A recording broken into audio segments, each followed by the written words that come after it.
So we were supposed to dress professionally for this talk, and I found it a little awkward if I would stand up on stage wearing a dress. So I decided to wear running clothes because my chosen topic is the perks of living life as a runner.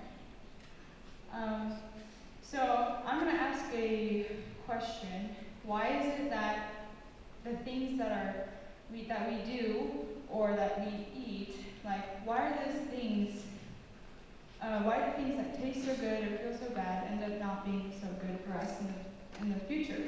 And why is it that the things that in the moment don't taste so good or don't feel so good end up giving us lots of benefits for our futures?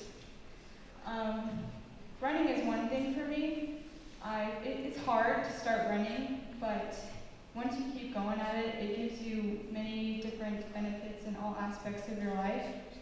And so running is a thing worth doing, not because of the future reward it bestows, but because it feeds our minds, our bodies, and our souls. When I joined cross country here at school when I was a sophomore, and one of the things that running did for me was give me lots of service opportunities.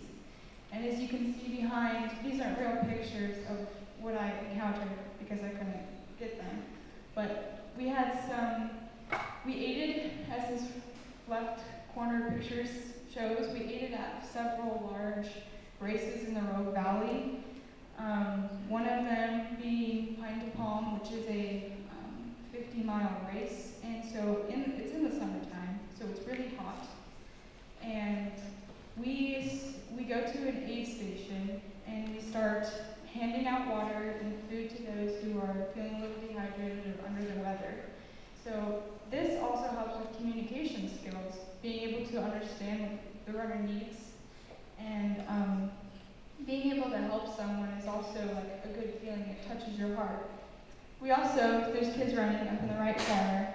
We had a kids camp over the summer where kids came from like 3rd grade up to 8th grade, and we showed them the proper way to have running form, the proper way to stretch after or maybe before you do a workout or race. Another thing that running has given me besides service opportunities is lots of friendships. And every runner has a story behind why they started. And my story started back in 7th grade. As you can see, there's a basketball.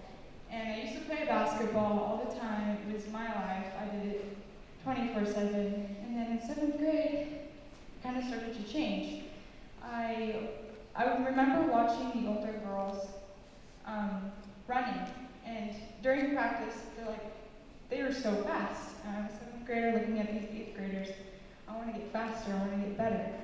So I tried mimicking each of their running forms to see which one fit me best. And actually none of them worked. And this is because everybody's built different. Everybody has to find their own stride.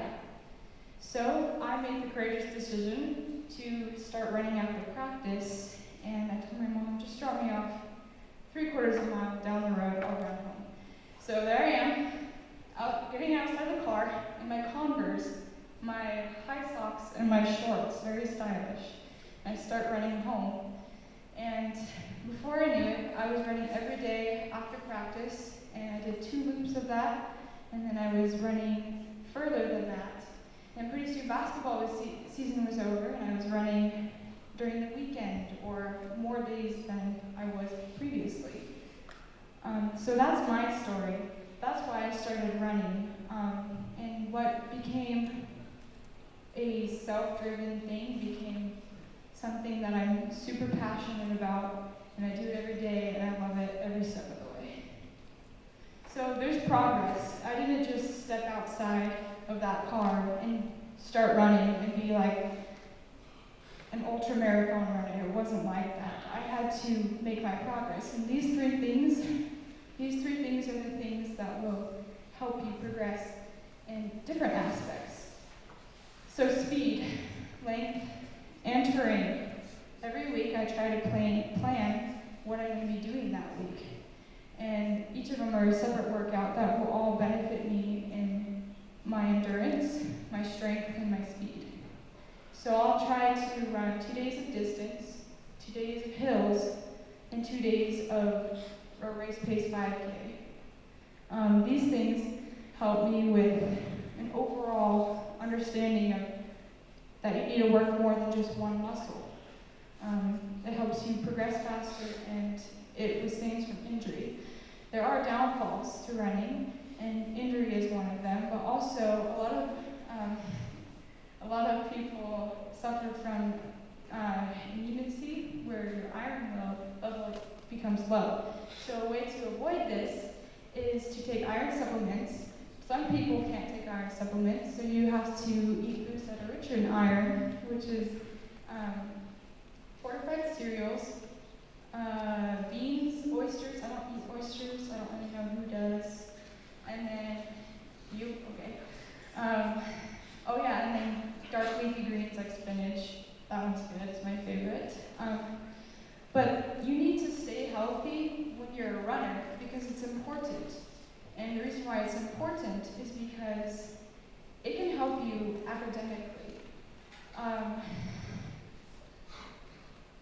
The president of the NCAA says that the general student, only 64% of the general student in college graduates.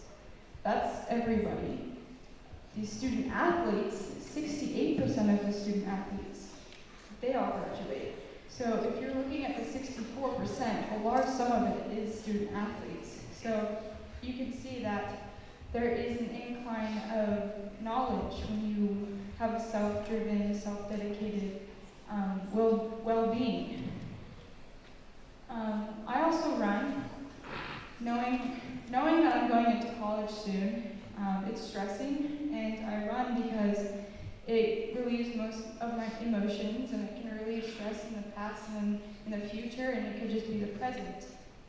And while you're running, your brain there's chemicals in your bodies that are released, and these chemicals go to receptors up in your brain, and pretty soon they're creating things called endorphins. And these endorphins have a similar response as to morphine, which can reduce pain and give you happiness. So it's important to sometimes get exercise or go out on a small run or jog when you're feeling a little stressed, because it can actually help you focus more.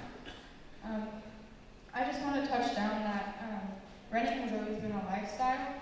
When you go out and run, and sometimes people just go out and run to do it for a day or get a little bit of exercise, but I have found that running is a lifestyle for me. I find myself making the conscious decisions every day, and each of my choices are all considerably for running. So diet, sleep, and exercise is all important because that depends on if it's going to be a good day or a bad day at running. So I'll close with number one benefit. Running makes you a better you, and it brings out the best in all of us. So I kind of encourage people to maybe just try it out. You never know what you're best at until sometimes it surprises you, so you just try it out. And one last thing is a quote. I said it before, but I really strongly believe that running is a thing worth doing, not because of the future benefits that it bestows, but because it feeds our bodies, minds, and souls.